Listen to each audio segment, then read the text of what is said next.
Okay, can you hear me? Oh my God, what did you do? I picked up my microphone. Oh, okay. That's probably it was coming through your microphone, but you weren't actually talking through your microphone, so it sounded like you were far away from your microphone because you were in fact far away from your microphone. Yeah, okay. Yeah, no, I'm talking through my You might mic. actually, after 3 years of podcasting, have learned how to use your mic. But that seems like a dream of mine that I have. So Christy Nome, as follow-up, Christy Nome is not the director of Homeland. I'm sorry, not the director of FEMA, but the director of Homeland Security. And Your Cousin Vinny is not a movie. My Cousin Vinny is a movie. I know. Just another follow-up. I just corrections because I was wrong all over the place last week. I should have said something. I heard the Your Cousin Vinny and I just let it go.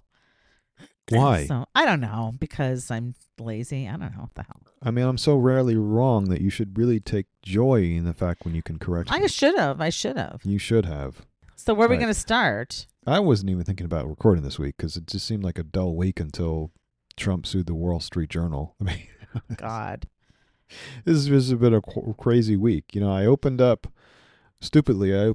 Blue Sky in the middle of the day, and I saw Bondi and Gabbard at the same time attacking Clinton. I know. What year is this? It's Were we running to 2016 or something? I don't know. I just feel like we live in the upside down. It's not that. No, it's definitely not the upside down. That was a lot more professionally done. These kids, they didn't get the memo, like over and over and over again. It's always the cover-up that gets you people. And I all they know. do, they're making it so much worse by trying to distract. It's like, okay, show me that there's something in the Epstein files, but trying to be just as distracting as you possibly can by bringing up Clinton. I know. And her psycho-emotional fits of anger. What the hell was that about? Oh, and she was apparently on tranquilizers? Right, that makes sense. I totally believe that. I mean, and where none did of that this. do you know where that came from? What? The claim that she was on tranquilizers? No. That came from Russian security Oh, assets. fuck. Right? So this is literally Russian propaganda Yeah. that Well, and who was saying Bondi and it? Gabbard are repeating. Yeah. It's madness. It is madness. I just think we're deep into the stage of It's not and you know what? The Russians even said that they could not confirm that. where does reality lie anymore in this country, James? That we're in the attack your enemy stage, and they just say anything. Things that happened. And when you try to defer our attention away from something, it just makes me think that thing actually happened. Right. You know, I don't know what kind of relationship Epstein had with Trump. I don't know if Trump had sex with underage girls. Yeah. It certainly seems like it's in his character based on all the other stuff that's coming. I mean, obviously he's a sex predator. So this is within keeping that he could be in the Epstein files as a named client. Well, they said he is, but seriously, I really am just concerned with the lying and the weirdness that's going on right now in our government. But the lying, I mean, it's so patently obvious now that they're trying to divert attention from it. That he's got something in there. Right? The more they protest, the more obvious it is that there was something in there. Yeah, what do they call it? The Streisand effect or something? It's always the cover up that gets you. Right. You trip up in the cover up. It's like the anti-Streisand, or it's not really the anti-Streisand. It's kind of it's Streisand it's Streisand adjacent. Okay. Because the more you try to divert someone's attention from something, the more the attention they're going to get because you're calling attention to it. Right. I think it's I'm just going to kind of whitewash this whole thing a bit. I think that anything that makes Donald Trump look bad just gets under his skin. Whether there's they're there or not, I don't really know. But I just think that he just so needs to look okay. Catherine, that's true of anybody though, right?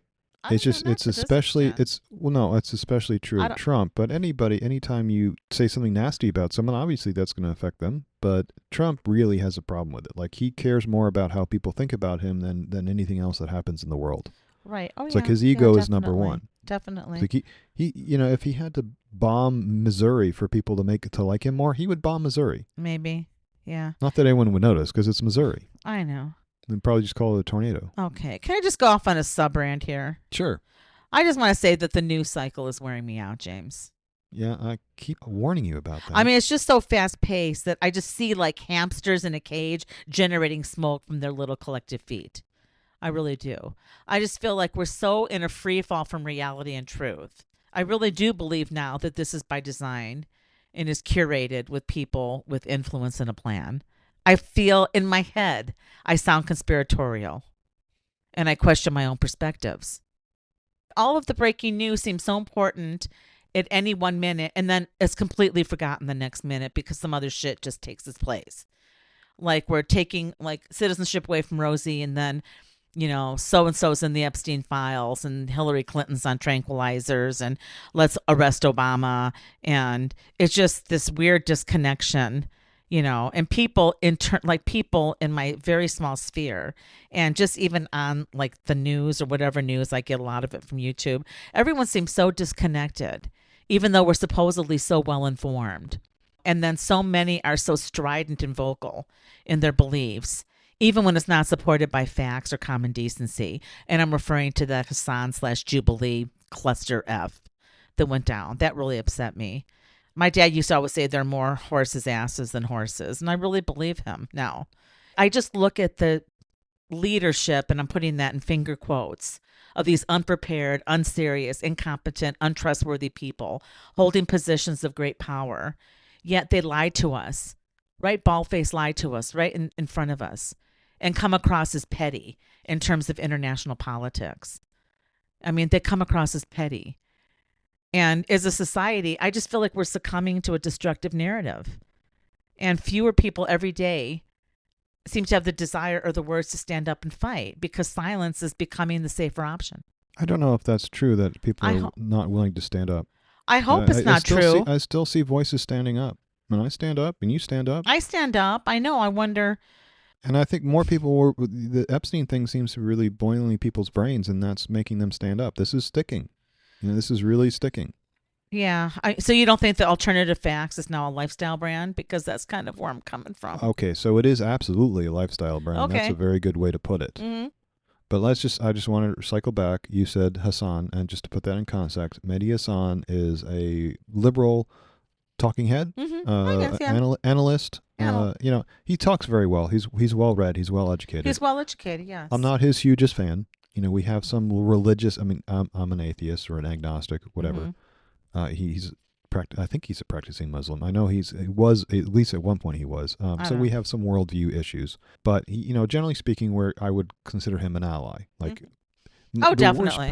Like a world in which we were bitter enemies because we had slight differences of opinion on like minor things would be the world I want to live in. Like arguing about investments in what apartments should we build? Should we build 5-story apartments or 6-story apartments? Or is that too much for this rural neighborhood? Like those kind of stupid arguments is like what I want to, because at the end of the day, a new apartment is built and that deals with housing. But anyway, right. I totally diverted myself from you sure have. What I was trying to talk about. Sorry about that. So anyway, the point you referenced earlier about Hassan, he went into a group of completely wacko right-wing nut jobs, about 20 of them, and took them on one by one. And it was like it looked almost like a sporting event, because they all were sat in a circle around him, and they were all come to the center to sit down with him and to quote debate him. Yeah, like a weird chess match with there was like a 20-minute timer or something. Well, it wasn't. So I think I didn't watch the whole thing, but apparently the circle could vote the person out who's sitting with Hassan and change out to the next person. But these people were completely unhinged. And generally, if I was in that, having to deal with these people, I would go to violence very quickly, because they were so anathema to the American experiment, to civility, to humanity. Exactly. One guy, Hassan was saying, trying to get a sense of where his counterpart was coming from. At one point, said, "You sound like a fascist," and the guy says, "Oh yeah, I do. I am a fascist. I absolutely believe in fascism." And this went down the road of, we'll have elections until we get the right guy, and then we don't need elections anymore, which is basically where that ended up. So that was what you were referring to earlier. Right. That's what I was referring to. But, in seeing that, I just really felt that made me feel very heavy and hopeless. And it's like foreign to me. It is. It should be foreign to you. But don't forget, they've always been here. We had Nazis in the 1930s here, and it wasn't clear in the 1930s that when World War II started up that we would go in and support England over Germany. There were enough Nazi voices here, say like Henry Ford, and others of his ilk. A lot of rich people, surprisingly, were Nazis, and we overcame it then, and hopefully we will do so now. Those voices have always been there, though. It's crazy. So I just didn't realize that. I take some comfort in that they've always been there, and we beat them in the past. I hope we beat them now, because like I was saying, I feel like I woke up in Oz with the curtain pulled back, and I want this new layer of ick. It's just ick to me to be just wiped clean, to be removed. And so in closing of this silly rant, I'm just saying it would be nice to wake up in the morning without instantly feeling like the rug of my reality has been pulled from underneath me. I feel like I'm grieving the loss of my life here and my country concurrently. And it's really a lot. Yeah, I get that. And I can understand how those two things would play off of each other and reinforce them in bad ways. Yeah. So try to separate them a little bit if you can. I'm trying. Anyway. And don't give up on your country yet. It's not dead. And, my hope is that we can beat these people back into the closet. Not that closet, just, the right-wing closet. Any closet. I don't know how they lack such humanity. I just don't. I don't understand it. I don't want to understand it. I wish there was like crop dusting spray we could spray on them to make them think differently. I don't know. It's terrible. It's a combination of ignorance and evil. Like they want to be evil. They enjoy, and like I said, I've said before, there is a certain pleasure in harming other people. Yeah. It's terrible. And it doesn't take much to get past it, but it's there. I mean, humanity's natural state is to kill one another. That's what you wrote to me, and I thought that was very interesting. Yeah. If you go back into the Bronze Age, like everyone was always killing each other. Civilization slowly imposed less killing. The more civilized became, the less killing we had. But that's not to say we didn't, civilizations were good at killing one another as well. So it takes a lot of work to be a civilized society, is what you're saying. It does, and one of the problems is I'm worried that what causes us to be our best, i.e. after World War II, we were at our best. Right. That generation had to go through World War II to get to that point of understanding that, it really is better if we could just get along a little bit. And like I have to tolerate some of your annoying habits and you would tolerate some of my annoying habits, but we work together and we live together and we don't try to kill each other. Mm-hmm. The world gets a lot better really quickly when that happens. Mm-hmm. But that lesson may have to come at the cost of millions of people being killed in war. And that's what I worry about because I don't want to go through that again. These people do. These people won't learn their lesson until their counties are bombed and their family is raped. We should just probably leave it there because it's abhorrent to me. It is. It's abhorrent. And it's such a waste of time. The Wall Street Journal published a piece describing a birthday note that Trump allegedly sent to Epstein, showing how buddy-buddy was. It was completely... I didn't understand any of it. It sounded like a secret language between people who were probably doing something awful together. I mean, if you insert enigma for underage girls, maybe it would make sense. And then it's like, that's kind of weird. But anyway, the funniest thing, though, is that Trump is now suing them over it and claiming that it was an exclusive story that then they shared with millions of people. It's like, do people really not understand the word exclusive in publishing stories from a newspaper? Anyway, I thought that was hysterical. Amongst all this awfulness that they are doing, if you look at the things they say and the things they do, just dissect it just a little bit, it becomes almost a parody of itself. Mm-hmm. And like I said earlier, the report that Gabbard shared about Clinton taking tranquilizers was a Russian intelligence report that the Russians didn't release because they weren't even sure it was true, and you have Gabbard releasing it. Right. It's like the U.S. intelligence didn't even get a chance to review it. But why would they? If the Russians didn't even think it was worth publishing, that's just nonsense. It's unbelievable. It is unbelievable. It's all unbelievable. Okay, so it was a week. It was a week. Because as unbelievable as that is, my mind is melting a little at the idea that I may need to boycott Star Trek. Here we go. Star Trek, if you're not familiar with Star Trek, it's a TV show and a movie series. It's a very big thing for Paramount. It's like literally one of their biggest platforms. Right. But it has always, from the very, very first show that Gene Roddenberry shared with us, has been a liberal, left-leaning voice of liberalism. Right. A liberal, left-leaning voice of liberalism. Right. It's always been liberal. So the problem is that it's owned by Paramount, which is owned by Shari Redstone, who every day seems like she's becoming more and more of a Trumper. This is the Shari Redstone who owns Paramount, who has recently canceled the Stephen Colbert report Stephen Colbert report because, yeah, that's how it's spelled. I know, it really is. It really is. You only say Colbert if you're from France. So is he even American? Because apparently it wasn't making enough money, even though it's the highest rated late night show. Right. Currently. So if you have like the best property and you can't figure out how to make money off of it, maybe you should look for other work. I don't think it was that at all. I don't think it was that. And Paramount, well, obviously not. And Paramount was, okay, so for those who don't know, Stephen Colbert mercilessly mocks Trump. So Trump doesn't like it. And anyone who wants to support Trump or look like they're supporting Trump has to be against Colbert. And if you're his boss, Shari Redstone, the easy thing you can do is to fire him, which was effectively what they did. And this is also follow up on the heels of the 60-minute debacle, where she intervened in the editorial independence of 60 Minutes, so the head guy resigned there. So Paramount is just like bending the knee as much as they yeah. can.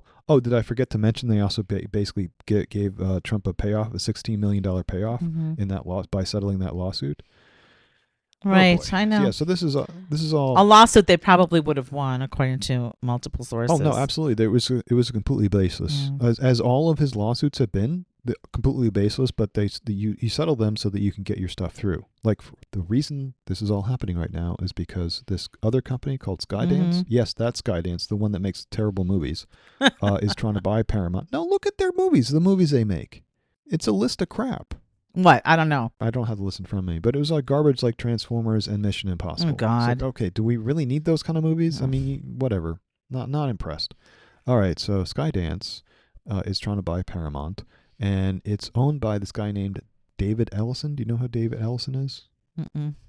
He is the son of Larry Ellison, who owns Oracle, and is like one of the worst people in the world. I mean, he's probably not the worst person, but I've always hated him because Oracle software makes terrible software, and he's got one of the biggest business software platforms in the world. Yeah, and it's really, really bad. Like literally, I go to the national parks and I see someone struggling with software, and I ask them, "Hey, is that a piece of Oracle software?" And yeah, it's Oracle.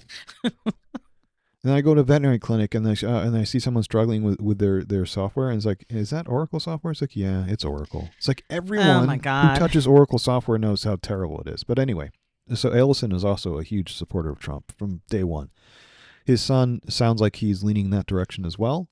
The funniest part of this, though, is that not only is Skydance, which is owned by Oracle's son, buying Paramount, but they just announced a deal where Paramount will be using Oracle software to run its business. So I have to boycott Star Trek because it's now run by fascists, and it's probably going to completely change. These guys are not shy about imposing their will obviously on the shows beneath them. So Star Trek is probably going to shift from being liberal to being God knows what. Oh my gosh. Oh, you know what? I just thought of. I don't know why it took me this long to think about what. Long-running subplot in the Star Trek, and it's across multiple series. There's a dark universe. Kirk and Spock accidentally switch places with their dark universe selves. Oh yeah, that's what it's going to be. Oh my God, we're going to be living in the dark universe. Oh, we are. We're already there. That's an easy switch. The content's already there. Yeah, where the Federation is in the light universe, the Federation is a unifying liberal organization that helps people, and and the dark one, it's as the humans go out and conquer everybody else. Oh, I don't know. Hopefully it won't get there. Anyway. Hopefully it won't go there. But speaking of Paramount and all of their shows, do you think the South Park is begging? What? I think you need to rein me in. You should not let me talk about South Trek. South Trek, yeah, maybe that's Star where it's Trek. going. You shouldn't let me talk about Star Trek on the show. That's just should be a non-starter. Well, maybe we won't have to after this. Once it goes to the dark. South Park, yeah. You think they're begging for a lawsuit? I was never, to be honest with you, the whole South Park, Family Guy, any kind of animation, etc. I was not a viewer of that. So a friend sent me the clip that I sent to you, and so I watched it. It was a YouTube video, and I'm like, oh, okay, their message is pretty clear. And the message I got was, where does their type of humor fit when society's narrative is becoming just like the satire it represents? Right. So South Park is highly satirical, Right. as if that's their whole reason to exist. I guess, and yeah. they usually lampoon the right, but sometimes they lampoon the left, and sometimes they're just so deeply confused that they're Right. lampooning the It wrong sounds people. like it. They were good for Yeah. at least the 5, 6, maybe even 10 seasons. And then they kind of lost their shit. How long has it been on? How long has it been on? Like all the other shows these days, forever, because apparently you can't cancel a show and create new shows. So they're on season 27, I think. That's almost 3 decades. That's like They've been what? around for 30 years. It's just that they skipped a couple of years because they're lazy Hollywood types that don't work every day. Oh my God. Now I remember one time. So I felt like I was on board with them politically, and neck and I understood them politically. We were basically comrades. And then they did this piece about Al Gore and climate change, and I didn't understand it. It's like they must be on some level, a meta level above me in satirizing it, because I don't understand what they're saying here. It took me a while to realize that they didn't believe global warming was happening. Oh, interesting. So they were actually, it wasn't. They just didn't understand that it was happening. So, they're not the smartest guys in the world. They're pretty good at satire and making cartoons, but, when all is said and done, they're not the brightest guys. But they generally have a lot of good political takes, and their satire is based on their satire is usually pretty good. Right. And so this latest show, like, just completely lambasted Trump and literally put him in bed with Satan. No, I'm not making that up. But like literally in bed having sex with Satan. Right. Like evidently it was like a callback to a Saddam Hussein slash in bed. Yeah. And then Satan in this episode was in the clips, because I will not download. I actually removed Paramount's app from my LG TV. Your LGBTQ TV? My LGBTQIA plus TV. And that's a good one, because I don't want to be tempted to pay for it. Like I said last week, I couldn't even get down with paying 99 cents for 2 months. And so I just don't want to be tempted. So I won't be watching the South Park episode unless I could find it somewhere that's not related to Paramount. But I don't care. I've seen enough. What am I saying? Anyway, I guess it was a callback to the Saddam Hussein thing. But I thought it was really outrageous, the stuff that I was seeing. And I couldn't believe that it was aired. How the hell? Yeah. They literally showed like full frontal animated nudity with a little talking penis. Oh, I didn't see that. And then at the end, that's not uncommon for them. They've been pushing the bounds since forever. I've never, like I said, I don't watch the show, and I was really surprised. Without watching the whole thing, I just watched the synopsis on YouTube, that it could even air. Or did they just get it under the gun? And they got like what, billions, if not like 1.5 billion. Oh my God! For like another 50 episodes. Yeah, that's insane. You think this will tank the contract, or are they just going to ignore this? I don't know. For another 50 episodes? Oh yeah, which is crazy for them. That's like, I read that somewhere. That's at least 5 seasons because of the way they don't work so much. I mean, do they want the show to end?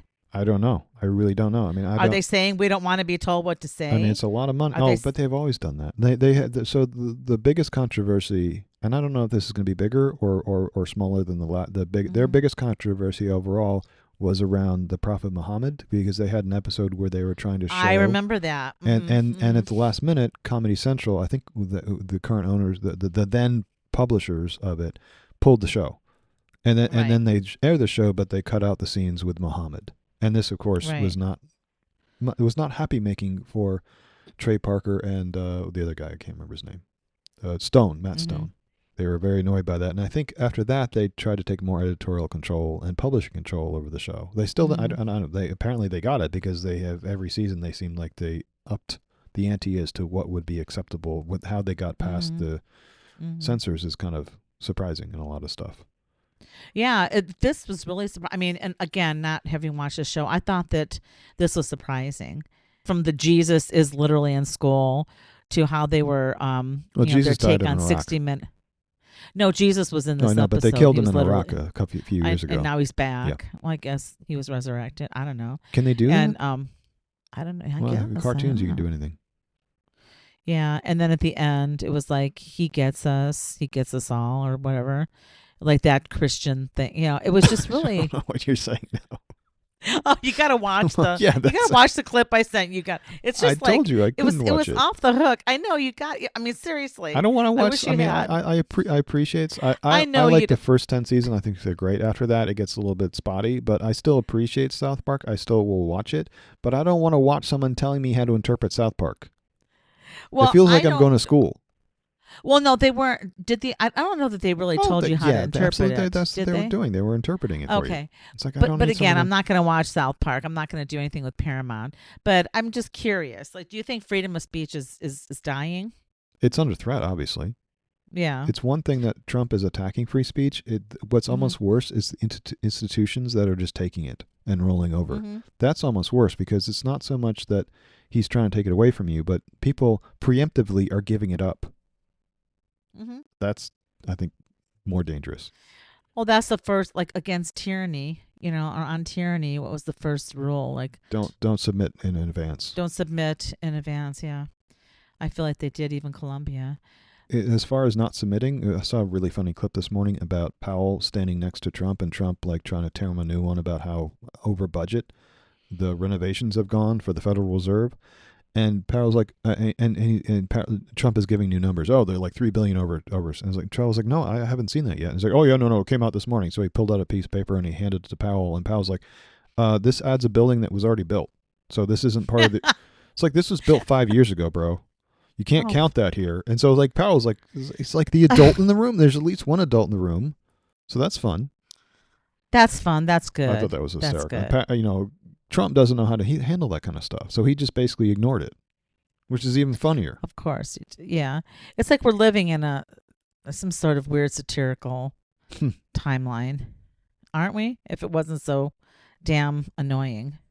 Can I just say one thing? Let's just like kind of maybe Sure. if we're going to end this. Wait, didn't I already let you say one thing? You said I know I'm just on a tear here. I'm just this absolutely morbid maudlin tear. Rest in peace. I mean, so many people have passed in the last several days. Ozzy and Malcolm Jamal Warner. Who is that? Hulk Hogan. Malcolm Jamal Warner. Yeah, I don't know that. He played Who is he? Theodore on the Bill Cosby show. Oh, right. Yeah. Okay, gotcha. And Hulk Hogan I yesterday, don't. and then Chuck Mangione. Okay, who's Chuck Mangione? He was a flugelhorn player, jazz artist back in like the 80s ish, 90s. Okay. And he was it was like kind of a light jazz. He was one of my favorite artists back in the time. I remember going to, I might have been in high school. I can't remember.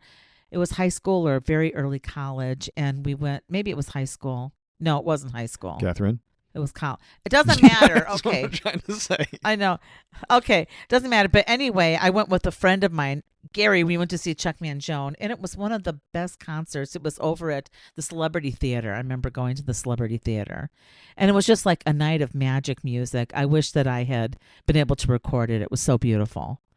And I was really sad so yesterday when I wonderful. heard that. Okay. Glad for Yeah. that. So a lot of people are opting out of this timeline. Well, Ozzy Osbourne Uh-huh. died 25 years ago. Everybody knows that. He fell off an ATV and died. What episode was that when you told me he was still alive? I can't remember, but you thought he was Yeah, dead. literally for 20 years I thought he was dead, and I didn't notice my that he was still God. alive. How do you go through? So I guess he didn't have much impact on my life if I thought he was dead. I mean, that was probably the worst thing you could tell him or Trump. It's like, oh, at Trump, I thought that guy died 20 years ago. That's probably the worst thing you could say to Trump. It's like that Oh you my just God. didn't even hear anything about him for the past 20 years. And Hulk Hogan, big Trump supporter, so I don't give a shit that he's dead. I know. He was, iconic though. I don't give a fuck if he's I'm iconic. not that I'm saying. I didn't know any of these people, but Ozzy you got knew to Chuck. me. Chuck, you went to see one of his concerts. Oh, Chuck Mangione. I really loved him, and Ozzy. I don't think I ever gave enough credence to his music. They're playing it nonstop, and I was really taken by the musicality and the lyricism of his work, and I didn't give him his due Oh, well, back in the I day didn't like- because heavy metal wasn't my Yeah, thing. I didn't like the sound, so I never listened to it. Yeah. I mean, I listened to Iron Man the first time and I'm like, what the hell? And then I just kind of tuned it out. But he was actually a really good musician and a really good songwriter. So anyway, that's all I have.